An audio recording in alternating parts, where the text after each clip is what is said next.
तो फिल्म की शुरुआत में हमें नामी नाम की एक लड़की दिखाई जाती है जिसकी आंख अलार्म बजने पर खुलती है। नामी सारा ही दिन मोबाइल इस्तेमाल करती रहती है, जिसकी ऑफिस में काम करते वक्त, किसी से बातें करते वक्त और पार्टी में भी बस मोबाइल इस्तेमाल करती रहती है। फिर पार्टी करने के बाद रात को वो बस के जरिए घर जा रही होती है तो वहाँ उसकी आंख लग गई थी, उसे पता नहीं चलता और उसका मोबाइल गिर जाता है। और जब वो जागती है तो उसे अपने मोबाइल का ख्याल ही नहीं रहता। मोबाइल के बगैर ही वो अपने घर आ जाती है, जिसके बाद वो एक लड़के को मिल जाता है। फिर अगले दिन भी नामी अपने घर गहरी नींद में सोई हुई थी, जहाँ तभी उसकी दोस्त आकर उसे जगाती है और तब नामी को ख्याल आता है कि उसका मोबाइल गायब है, इसीलिए वो उसे ढूंढने लगती है। पर जब मोबाइल नहीं मिलता तो वो अपने नंबर पर कॉल करती है और फोन एक औरत उठाती है। असल में जिस लड़के के पास फोन था वो अपनी मॉम की रिकॉर्डिंग के जरिए उससे बातें कर रहा था, मतलब कि बोल उसके मुंह में नहीं थी और वो उनकी आवाज ही नामी को सुना रहा था। वो औरत उससे बताती है कि हाँ, तुम्हारा मोबाइल मेरे पास ही है। ये सुनकर नामी उसे एक होटल में बुलाती है, जिस पर वो मान भी जाता है। वो लड़का फिर उसका मोबाइल चेक करने लगता है, पर पासवर्ड की वजह से उसे नहीं खोल पाता। इस वजह से लड़के को गुस्सा आ जाता है, वो मोबाइल की स्क्रीन ही तोड़ देता है। दूसरी तरफ शहर से दूर जंगलों में एक लड़की की लाश मिलती है, जिसकी हालत काफी खराब थी क्योंकि काफी बेरहमी से उसे मारा गया था। इस केस को एक ऑफिसर देख रहा था, जो अपने साथी को कहता है कि इस कत्ल खून का शक मुझे अपने बेटे जून पर है, जो पिछले 7 सालों से गायब है। जून और कोई नहीं बल्कि वही लड़का था जिसे नामी का मोबाइल मिला था। तो इस सिलसिले में इस ऑफिसर ने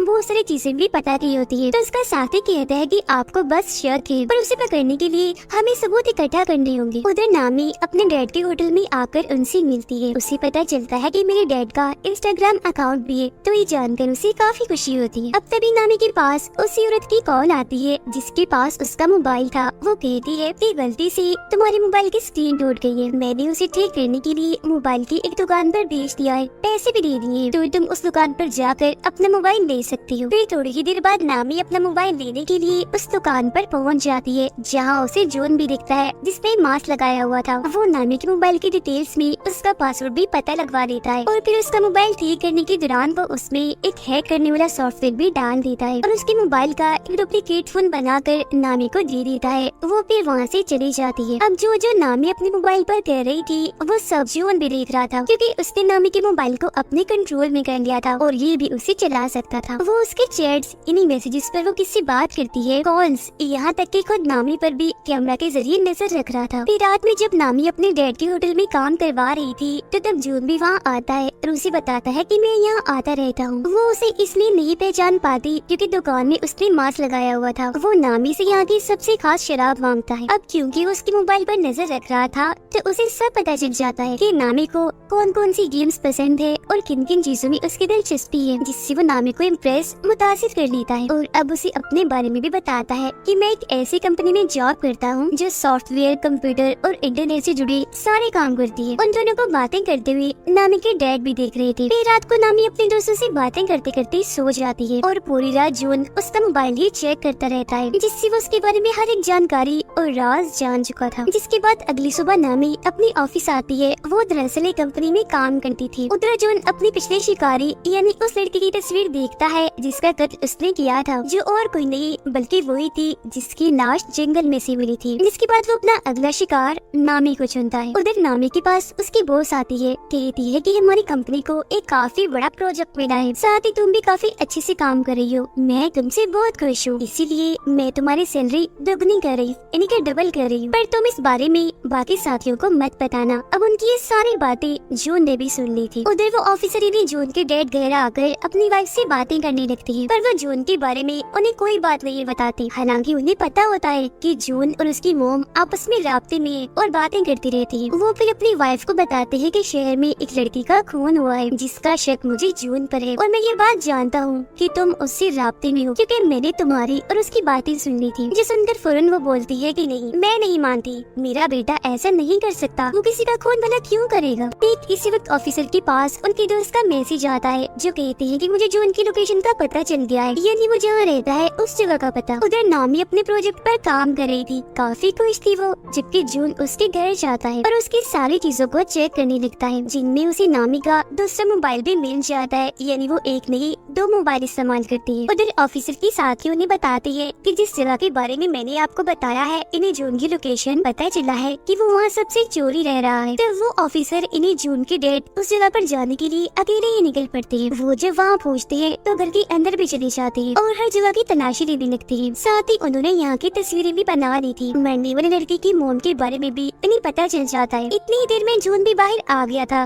वो ये बात जान चुका था कि घर के अंदर कोई घुस आया है, इसीलिए चुपके से जब वो अंदर झांकता है तो अपने डैड को वहाँ देख लेता है। अंदर उसके डैड को लाश के नाखूनों पर लगी नेल पॉलिश भी मिल जाती है, जिससे उन्हें पता चल चुका था कि ये खून मेरे बेटे जून ने ही किया है। अब चिल्लाते से जून अपने डैड को उस कमरे से बाहर बुलाता है और जब वो वापस दोबारा अंदर जाते हैं तो जून वहाँ की हर एक चीज, सबूत, सारे कागजात को बर्बाद कर चुका था। जून अब दोबारा से नामी के होटल में जाता है और उसके डैड से मिलकर उन्हें भी यही बात कहता है कि मैं यहाँ आता रहता हूँ और यहाँ की सबसे खास शराब मांगता है। उसे देखकर नामी के डैड समझ जाते हैं कि ये झूठ बोल रहा है, ये हमारा रेगुलर कस्टमर नहीं है, मतलब ये यहाँ रोज रोज नहीं आता। फिर वो नामी से बातें करने लगता है और रात को जब वो बाप बेटी घर जा रही थी तो उसके डैड नामी को कहती है कि जून एक नंबर का झूठा इंसान है, वो हमसे कुछ छुपा रहा है क्योंकि वो दूसरी बार आया है होटल में, उससे पहले कभी भी नहीं आया, मुझे वो ठीक नहीं लग रहा, तो तुम उससे दूर रहो। जिस पर वो कहती है डैड मुझे तो ऐसा कुछ नहीं लगता, पर ठीक है मैं इससे दूर रहूंगी। अब उनके बीच की सारी बातें जून ने भी सुन ली थी। रात को नामी अपने दोस्त के साथ थी, वो उसे भी जून के बारे में बताती है कि अगर वो थोड़ा सा हुलिया बदले यानी बाल छोटे करवा ले और चश्मा उतार दे तो वो बहुत ही प्यारा लगेगा। उसकी दोस्त कहती है कि मैं भी उसे देखना चाहती हूँ। तब नामी उससे वादा करती है कि ठीक है मैं तुम्हें उससे मिलवा दूंगी। ऑफिसर मरने वाले लड़के की मोम से आकर मिलती है, जहाँ वो इन्हें बताती है कि मेरी बेटी का मोबाइल कहीं गिर गया था, फिर उसकी स्क्रीन टूट गई और मेरी बेटी को मोबाइल पर एक मोबाइल की दुकान से मिला था, जिसके बाद से ही उसके साथ अजीबोगरीब चीजें होना शुरू हो गई थी और उसके बाद फिर किसी ने उसे मार दिया। तब वो लड़के की मोम से वादा करती है कि आप परेशान ना हो, उसके खूनी को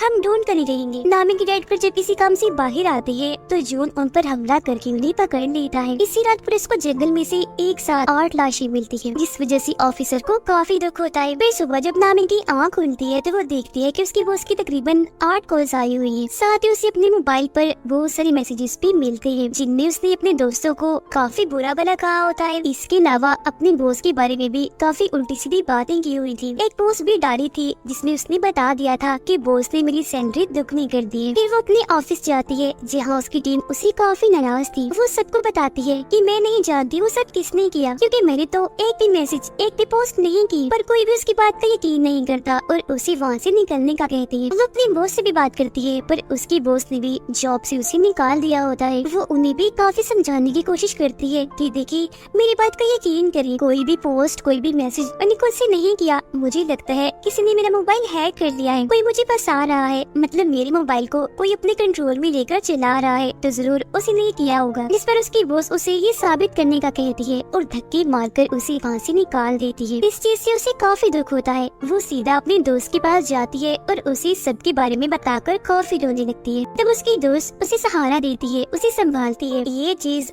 जून ने भी देख ली थी। वो सोचता है कि नामी अपने दोस्त के काफी करीब है, तो पहले रास्ते से इसे हटाना होगा। वो और उसकी दोस्त पुलिस स्टेशन जाती है और इस सब के बारे में बताती है। तब ऑफिसर उनसे कहता है कि ये सब आपके साथ ऑनलाइन हुआ है, इसलिए हम आपकी कोई मदद नहीं कर सकते, क्योंकि जिसने भी आपके साथ ऐसा किया हम उसे नहीं पकड़ सकेंगे। ये सुनकर उसकी दोस्त को काफी गुस्सा आता है, जिसके बाद दोनों यहाँ से चली जाती है। जून अब नामी के डैड के घर पर ही रह रहा था, क्योंकि उसने उन्हें वहाँ बांध के रखा हुआ था। वो उनके मोबाइल से नामी को मैसेजेस भी करता रहता है, ताकि उसे शक न हो कि मेरे डैड को किसी ने अगवा कर लिया है। वो दोनों फिर होटल में आकर बातें करने लगती है। इस बारे में सोच रही थी कि आखिर ऐसी हरकत कौन कर सकता है। वो फिर बात करती है कि इस बारे में पता लगवाने के लिए हम एक ऐसा इंसान चाहिए जो कंप्यूटर और इंटरनेट में काफी माहिर हो। अब तभी यहाँ जून भी आ गया था, जिसके लिए नामी जोश लेने जाती है और वो उसकी दोस्त के साथ मिलकर नामी का फोन चेक करने लगता है। वो फिर जब आती है तो जून उसे बताता है कि किसी ने तुम्हारा मोबाइल हैक किया हुआ है। उस इंसान ने तुम्हारे मोबाइल में एक ऐसा सॉफ्टवेयर डाला है जिससे तुम्हारा मोबाइल उसके कंट्रोल में आ गया है और तुम जो भी करोगी उसे पता चल जाएगा और मोबाइल को वो अपने तरीके से भी चला सकता है। वो फिर नामी को बाहर आता है और बताता है कि ये काम किसी करीबी का है। वो करीबी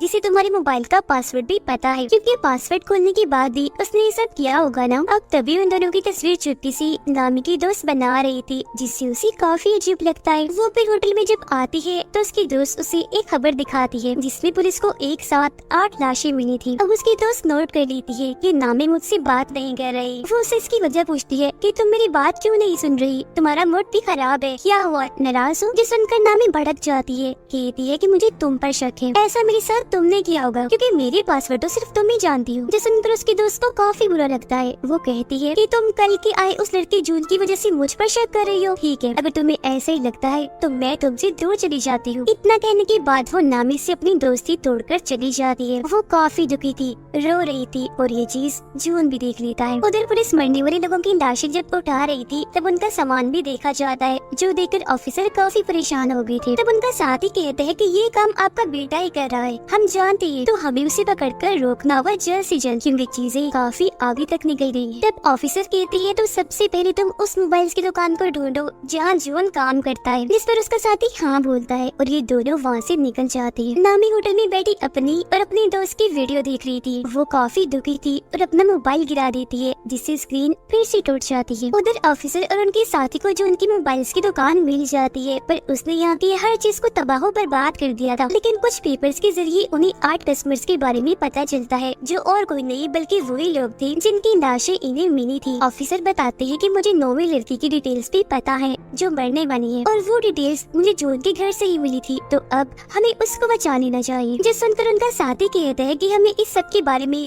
खबरों में भी चला देना चाहिए ताकि जून को जल्द से जल्द पकड़ा जा सके। अब तभी इधर नामी भी आ जाती है। उसने इन दोनों की बातें सुननी थी और जब वो वहाँ जून का नाम देखती है तो समझ जाती है कि और किसी ने नहीं बल्कि जून ने मुझे फंसाया है। उसने मेरा मोबाइल हैक करके वो सारी मैसेजेस और पोस्ट की थी, उसकी वजह से ही मैं आज अकेली हूँ, मेरे पास नौकरी भी नहीं है और मेरी इतनी अच्छी दोस्त भी मुझे छोड़कर चली गई है। वो मजीद जून की कंपनी में कॉल करती है जहाँ से उसे पता चलता है कि इस नाम का कोई भी वर्कर यहाँ काम नहीं करता। जो सुनकर नामी को जून पर काफी गुस्सा आता है और वो फैसला करती है कि मैं उसे अपना बदला लेकर उसे सबक सिखा कर ही रहूंगी। उसकी ये बातें ऑफिसर ने भी सुन ली थी, पर वो उसे ये बात नहीं बताते कि जून एक सीरियल किलर भी है, यानी एक खूनी जिसने न जाने कितने लोगों को मार दिया है। पर वो सिर्फ ये कहती है कि मैं भी जून को पकड़ना चाहता हूँ, वो अच्छा लड़का नहीं है। जिस पर नामी उन्हें एक आइडिया देती है कि मैं ऐसा करूँगी कि उसे मिलने के लिए घर बुला लूंगी, मैं आप लोगों को भी बता दूंगी, तो उसे पकड़ने के लिए फौरन आप लोग आ जाना। जिस पर वो दोनों ऑफिसर्स मान जाते हैं। फिर अगले दिन जून के पास नामी का मैसेज आता है जो उसे मिलने के लिए बुलाती है। जबकि उसके घर के बाहर नीचे दोनों पुलिस ऑफिसर्स गाड़ी में जून की आने का इंतजार कर रही थी। अब जून नामी की ख्वाहिश के मुताबिक अपना हुलिया बदलता है, जिसे वो अपने बाल काट कर चश्मा उतार कर उसे मिलने चाहता है। वो उसके घर के बाहर नीचे पहुँचता है जबकि नामी ऊपर अपने घर में तैयार हो रही थी। नीचे जब जून आगे बढ़ रहा था तो दोनों पुलिस ऑफिसर्स उसे पकड़ लेती है, पर उसका चेहरा देखकर समझ जाते हैं कि ये जून नहीं है बल्कि कोई और ही है, क्योंकि दरअसल हुलिया बदलने की वजह से वो उसे पहचान नहीं पाई। अब जून उन दोनों को धमकाने लगता है कि मैं तुम्हारे खिलाफ रिपोर्ट करूंगा क्योंकि मैं मासूम हूँ, बेकसूर हूँ और तुम मुझ पर शक करके गन दिखा रही हो। जिस पर ऑफिसर का साथी कहते हैं वो दरअसल हमें गलतफहमी हो गई थी, हम किसी खूनी को ढूंढ रहे हैं। पर जून उनसे कहता है कि खैर जो भी है देख लूंगा तुम्हें।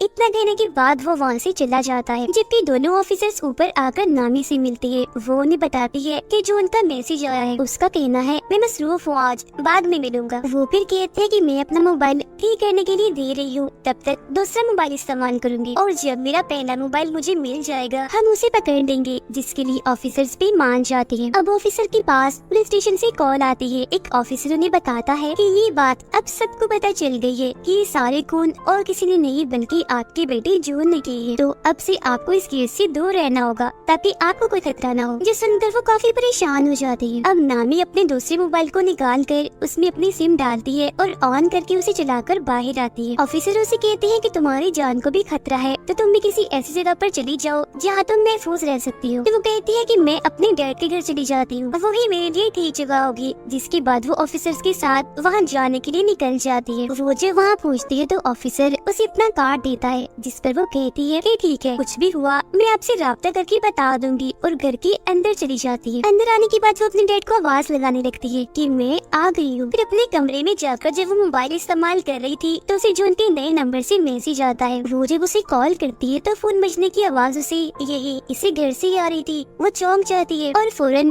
ऊपर जाकर चेक करती है, पर वहाँ पर कोई भी नहीं था। लेकिन वो फिर भी डर गई थी, इसीलिए ऑफिसर को फौरन कॉल करने लगती है। पर तभी उसका मोबाइल अब अपने आप ही चलने लगता है। जो देख वो समझ गई थी कि जून ने इस मोबाइल को भी हैक कर लिया है। उसे अपने डैड की फिक्र होने लगती है, तो वो उन्हें हर जगह ढूंढ रही थी जहाँ उसे जून मिल जाता है। वो कहता है कि अगर तुम अपने डैड को जिंदा देखना चाहती हो तो दोनों ऑफिसर्स को अभी मैसेज करो कि मैं यहाँ बिल्कुल ठीक हूँ, महफूज हूँ, तो आओ फिक्र मत करना, हम 2 दिन के बाद मिलेंगे। अब ना चाहते हुए भी नामी अपने डैड की जान बचाने के लिए उन्हें ये मैसेज कर ही देती है। वो यहाँ उसे पूछती है कि मैंने तुम्हारा क्या बिगाड़ा था, तुमने मुझे ही क्यों पकड़ा? तो वो बताता है कि मुझे तुम्हारा मोबाइल बस में से मिला था, तो इसीलिए मैंने तुम्हें अपना शिकार चुना, क्योंकि जाहिर है मोबाइल के जरिए मुझे तुम्हारे बारे में सब पता चल सकता था, तो भला मैं तुम्हें फिर कैसे छोड़ता। फिर वो नामी को बाथरूम में उसके डैड के पास लाता है जहाँ उन्हें बांध के रखा हुआ था। वो उन्हें मारने की धमकी देता है। तब नामी कहती है कि तुम मेरे डैड को मत मारो प्लीज, मैं कुछ भी करने को तैयार। जो सुनकर जॉन उसे खुद को टेप की मदद से बांधने का कहता है, और जब नामी उसकी मदद से ऐसा कर लेती है तो वो उसके डैड को डुबोकर मारने के लिए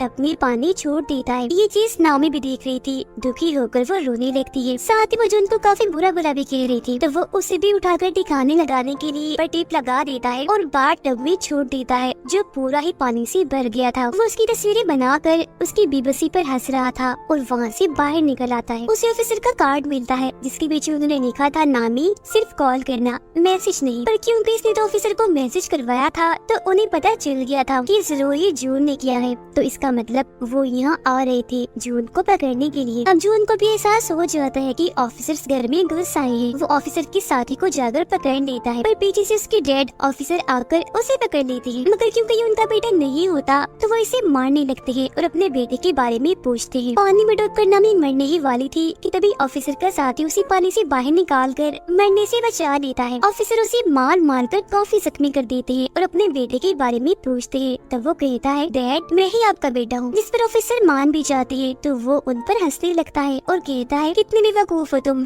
अपने बेटे की पहचान भी नहीं है। ये सुनकर ऑफिसर भड़क जाते हैं और उसे दोबारा से मारने लगते हैं। उधर नामी को भी होश आ गई थी। वो देखती है कि ऑफिसर के साथी उसके डैड को होश में लाने की कोशिश कर रही है, पर वो उठ ही नहीं रही। ऑफिसर फिर जो उनका बैग चेक करती है जिसमें से उन्हें जो उनके सारे शिकारों का सामान मिलता है, यहाँ तक कि 0 नंबर वाले शिकार का भी, इन्हीं सबसे पहले वाले शिकार का, जो कि असल में और कोई नहीं बल्कि उनका बेटा जून था। इस कोने के पास ऑफिसर की वाइफ और उसके बेटे की सारी डिटेल्स मौजूद थी। इन्हें जो 7 साल पहले गायब हो गया था, असल में वो गायब नहीं हुआ था, 7 साल पहले ही इस कोने ने उसे मार डाला और तभी से जून की पहचान लेकर इन्हें जून बनकर लोगों को मार रहा है। ये जानकर ऑफिसर को काफी दुख होता है, इसीलिए वो गन लेकर खूनी को मारने के लिए जाते हैं। खूनी उन्हें बताता है कि मैं आज भी जून बनकर तुम्हारी वाइफ से बात करता हूँ। कितने भोले हो आप लोग, पता लगवा ही नहीं पाए कि जिससे तुम बात कर रहे हो अपना बेटा समझकर वो तो तुम्हारे बेटे का असली कातिल है। उसकी ये सारी बातें नामी भी सुन लेती है। वो गुस्से से भरी बाहर आती है, ऑफिसर से गन छीनकर उस खूनी को मार देती है। वो फिर देखती है कि मेरे डैड को होश आ गई है, मतलब कि वो जिंदा है। इस बात से जज्बाती होकर वो अपने डैड के गले से लगकर काफी रोती है। फिर उसका इलाज करने के लिए उसे एम्बुलेंस के जरिए हॉस्पिटल भेज दिया जाता है, जहाँ से पुलिस भी सभी मरने वालों की चीजें इकट्ठा कर रही थी। कुछ दिन के बाद सभी को खूनी के बारे में पता चल जाता है, यानी कि वो ऑनलाइन ही इंटरनेट के जरिए ही लोगों को पकड़कर उन्हें मारता है और अब वो मारा जा चुका है। बस इससे ज्यादा और कोई जानकारी नहीं मिल पाती। फिर नामी जब अपने डैड और दोस्त के साथ होटल में थी तो कोई चुपके से उस पर नजर रख रहा था, जिसे वो खुद भी देख लेती है, पर समझ नहीं पाती कि ये कौन है। तो या तो ये खूनी ही हो सकता है जो शायद मरा नहीं होगा, या फिर ऑफिसर का बेटा भी हो सकता है, या कोई तीसरा इंसान भी हो सकता है जो अब खूनी की तरह ही ऑनलाइन पकड़ पकड़ कर लोगों को मारेगा सिर्फ अपनी इंजॉयमेंट के लिए। और इसी सस्पेंस भरे सीन के साथ ही ये कहानी इधर ही खत्म हो जाती है।